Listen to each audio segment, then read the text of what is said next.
The year was 2483. Humanity had finally joined the Galactic Concord, a union of many alien worlds. It was not easy to join. Earth had a rough history, full of war, survival, and struggle. The Concord called it a death world because life on Earth was harder and more dangerous than most other planets. The people who grew up there were stronger, tougher, and more unpredictable than the Concord expected. Nora came from a burned part of Earth called the Western Flats. Her home was dry, hot, and filled with danger. She learned how to fight before she could even read. She didn't talk much, but she saw everything. She didn't trust easily. When she was chosen to represent Earth on the Varelian space station, nobody asked if she wanted to go. They just sent her. The Varelian station floated near the center of the Concord territory. It was a huge place filled with many kinds of aliens, all wearing bright robes or metal armor.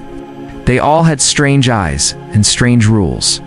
When Nora arrived, she wore an old jacket, tight boots, and a look that said she did not care what they thought of her. The aliens whispered when she walked by. They called her Deathworlder. Some were scared, some were curious, but many laughed. Thallen was one of them. He was tall, thin, and had a sharp face, with no kindness in his eyes. He was a cadet in the Concord training group. He and his friends thought Nora was just a wild human girl. They did not respect her. They made fun of her, talked behind her back, and blocked her path in the halls. The first time they tried something worse was in the training hall. Nora was alone, lifting weights when Thallen and two others came in. They stood too close. They smirked. One of them said something about humans being soft and stupid. Then Thallen slapped her. It was not a hard slap. It was meant to show power. Nora stood still. Her cheek turned red, but her eyes stayed calm. She looked at them. No words, just a look. Then she turned and picked up the weights again. That silence made them angry. They wanted a reaction. But Nora gave them nothing. Over the next few days, they tried more. They knocked her tray in the dining hall. They pushed her shoulder in the halls. They called her names. Nora stayed silent. She watched, she remembered, and she waited. Not all the aliens were like Thallen. Some were quiet. Some kept their distance. But none helped her. Nora didn't ask for help. Her room was small and dark, just a bed and a desk. Every night she trained in silence. Push-ups, kicks, breathing. She thought about home, about the heat, about the way her mother used to say, "Don't waste pain. Make it useful." One night during sleep hours, she walked the halls, empty and quiet. She liked it that way. No noise, no eyes, just space. Then came the next day, a new training session. Group combat practice. Thallen and his friends were in her group. They smiled when the drill started. She didn't smile. They circled her. The other students watched. In a flash, Thallen moved forward and slapped her again. This time harder, a sharp sound. Laughter followed, but Nora didn't move. Then she asked quietly, "Are you done?" They didn't answer. That was a mistake. Nora moved faster than they thought possible. One cadet tried to grab her arm. She twisted and sent him flying. Another lunged. She ducked and swept his legs. He hit the floor hard. Thallen tried to use a training stick, but she grabbed it, broke it, and slammed her palm into his jaw. He dropped. The room went quiet. She stood straight, her cheeks still red, her eyes cold. She left the room without a word. Later, security watched the footage. No weapons, no killing. It's just clean, brutal moves. Defense, precision. And in the corner of every screen, Nora's face stayed calm. She didn't fight for anger. She fought for the silence she earned. The next day, the halls of Varelian Station felt different. Everyone had seen the training footage. It was passed from one group to another like fire. Some watched it twice. Some watched it 5 times. No one could believe how fast the human girl moved. No one had expected her to fight back like that. But the truth was in the video. Nora became quiet news across the station. Some aliens stared at her more. Some turned away. Many didn't speak when she walked by. They were thinking. They were unsure if she was dangerous, or if they had judged her too soon. Thallen did not appear for training that morning. His jaw was broken. His 2 others had bruises and sprains. One had a dislocated shoulder. Their group did not laugh anymore. In the command room, officers discussed what to do. Some wanted her removed. Others said she followed the rules. The footage showed she was attacked first. She did not draw first blood. The lead instructor, a gray-skinned alien named Voro, said she fought like a soldier. She did not hurt more than needed. Nora stayed quiet. She kept to her room. She trained. She ate. She did not speak unless needed. A few cadets started to watch her more closely, not with hate, but with caution. One or two even nodded at her in the halls. But Thalon was not finished. His pride was broken, and pride was something he could not lose. He stayed in the medical bay for 2 days, and when he came out, his eyes were darker. He did not want justice, wanted revenge. He found 5 others who felt the same. They were angry, but also afraid. They planned in secret. They chose a place where there were no cameras. A dark corner of the storage bay on deck 17. It was not watched closely. They told no one. One night, as Nora walked back from the gym, a message pinged on her pad. It looked like a training request. She followed the instructions.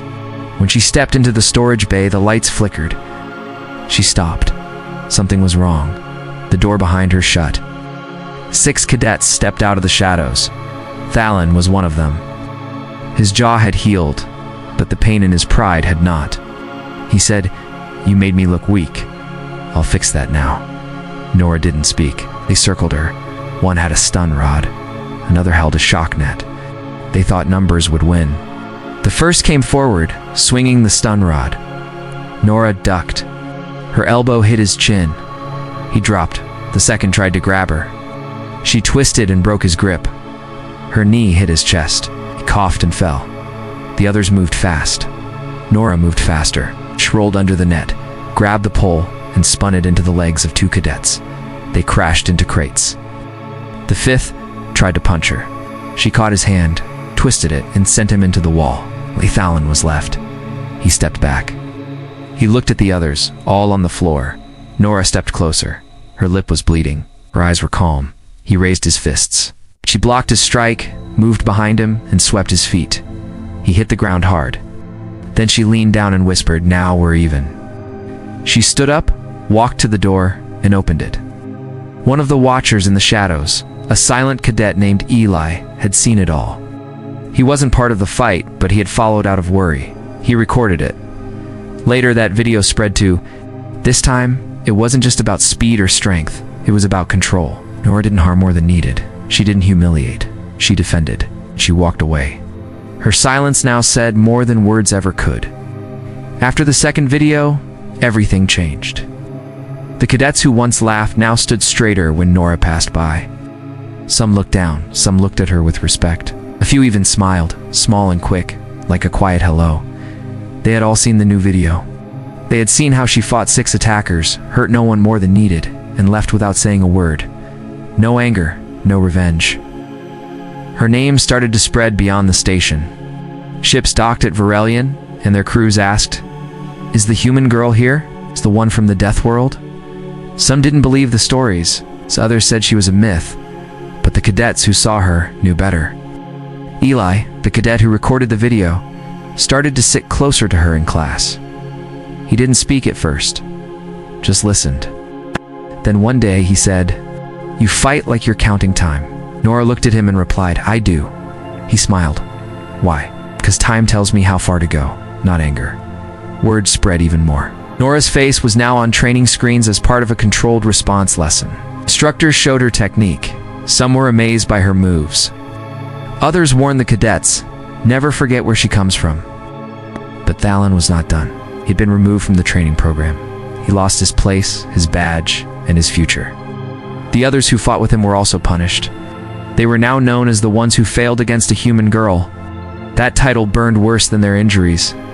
In the dark corners of the station, some still hated her, but they stayed quiet. Nora trained every day. She did not stop. She was not preparing for a fight. She was building something else. Weeks passed. One evening, a group of aliens from a desert planet came to her. Their leader, a tall female named Raxa, bowed slightly and said, "We saw your footage. Can you teach us?" Oh. Nora looked at them. They did not seem angry or proud. They were serious. "Why?" she asked. "Because we don't want to be victims again," Nora agreed.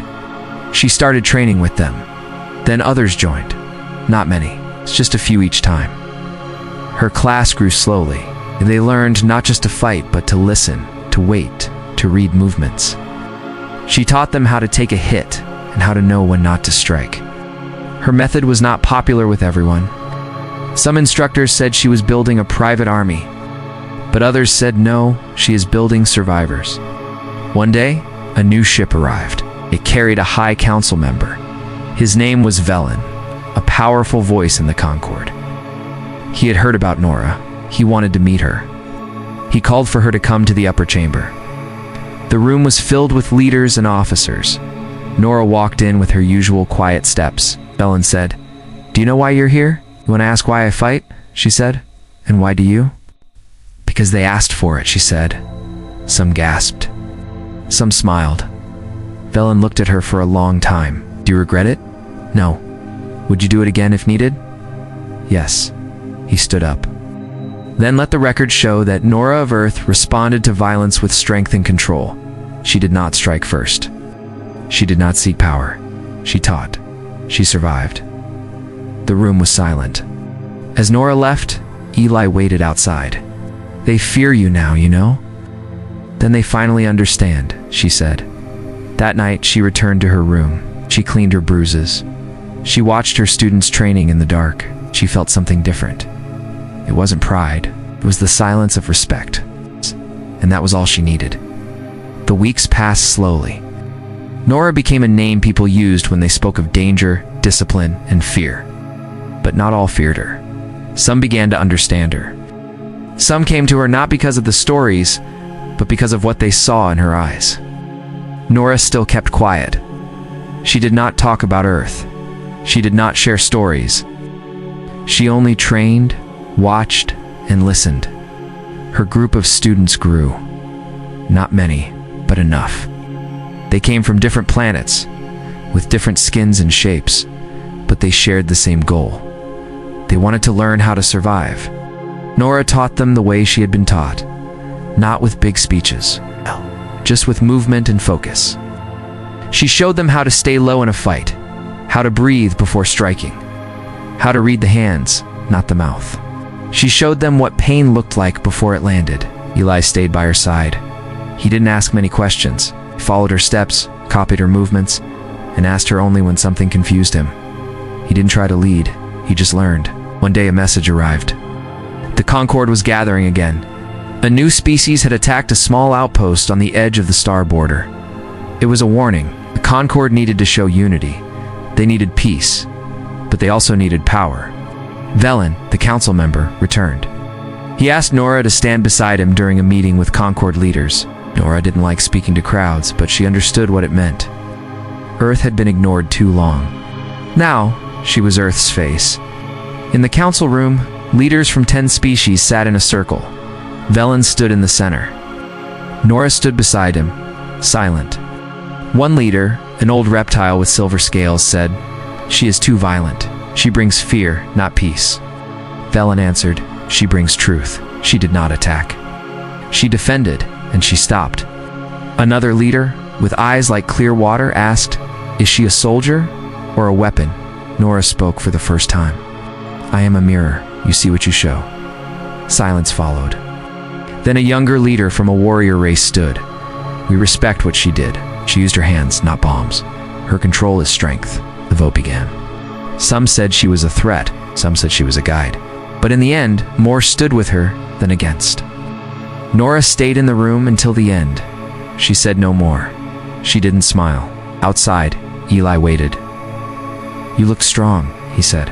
"Looking strong is not the goal," she said. "Knowing when not to break something is." That night, a group of younger cadets waited outside her training room. They were new. They didn't know much. One of them asked, "Can you teach us how not to lose?" Nora looked at them. "No one teaches you that. You learn it when you lose and get back up." They stayed. She let them in. The station was quiet now when she walked. No more whispers, no more laughs. Only the soft sound of boots moving aside. Nora didn't want fear. She wanted understanding, but she knew what world she came from. And she knew how long it took for people to listen. A message arrived from Earth, just a few words. "We see you. Keep going." She stared at it for a long time. Then she closed the screen and returned to training. In the dark parts of the galaxy, war was still rising. Nora knew it would come to them sooner or later. She didn't wait for orders. She trained harder. She sharpened her mind.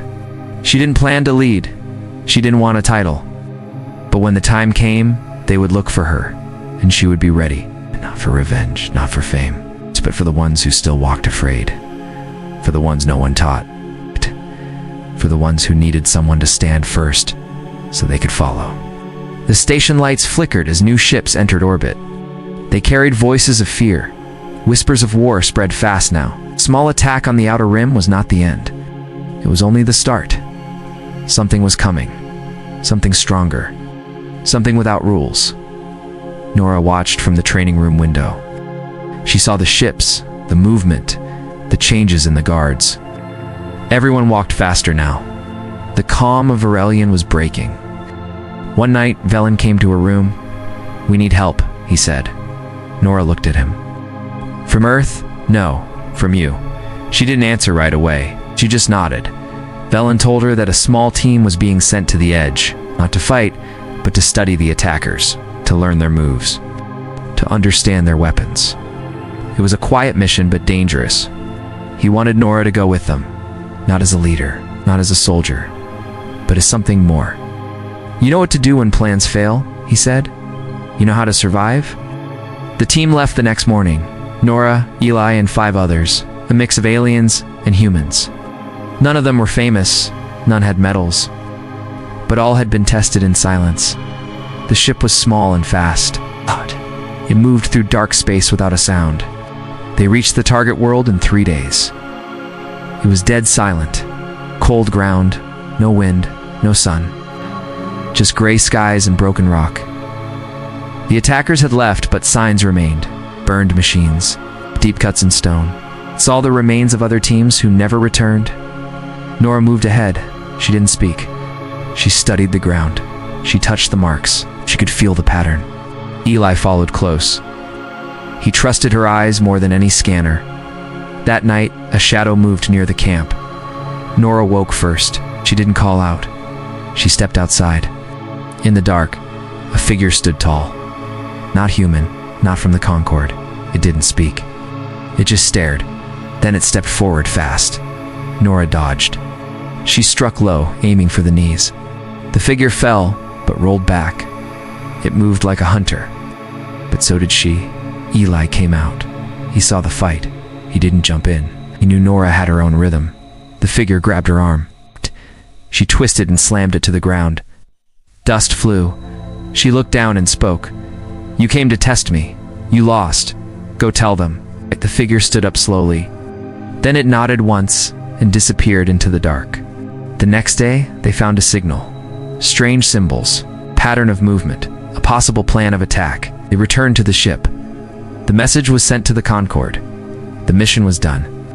Back at Varelian, Nora did not go to the council. She went to the training room. She placed a mark on the wall, a symbol only she understood. Eli saw it and said nothing. In the weeks that followed, more attacks were stopped. The Concord used the data Nora's team had brought. Many lives were saved, but people did not speak of numbers.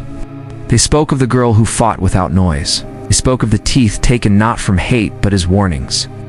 They spoke of a human who taught aliens how to walk through fear without falling. Nora never asked for praise. She did not stand on stages.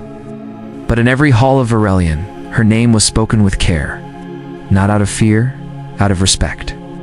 Because she came from the place others feared, and she did not use fire. She used silence.